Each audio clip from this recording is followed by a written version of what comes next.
Ai învins depărtările veșmântate în vremea cu lucruri răsfrânte spre noi, sub lespedea arsă de albul timpului. Șerban Georgescu, omul jucăuș, cu umerii pregătiți să sprijine cântecul, cum portativul sprijină sunetul, atins de glasul încercănat în cheia sol.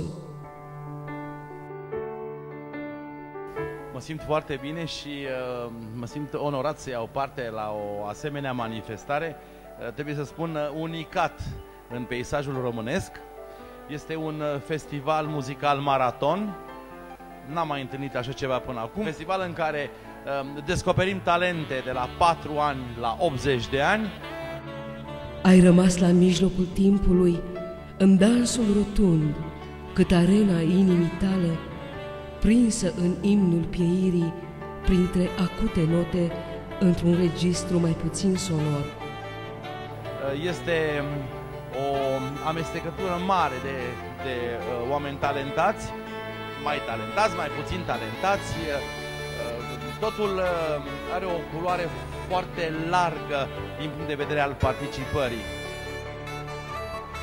Tu ai deschis ușa spre lumea surprinsă de inocență, făcând din zeci de glasuri, podoabe din forme, sunete, culori, adevărată menire. Aici se întrec instrumentiști,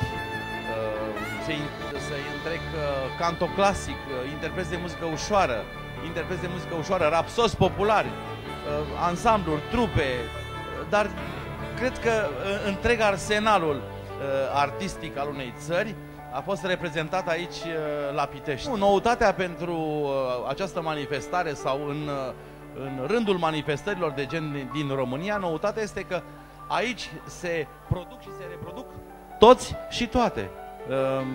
Sunt emoții mari, bineînțeles. Mai sunt câteva ore și... S-a închis pleoapa lumii lângă zâmbetul tău. După spectacol, mâine lumea va începe din alți sori. Ne va fi dor de tine, peste sunetul viorii ce umple uneori mistic noaptea căzută între anotimpurile din noi.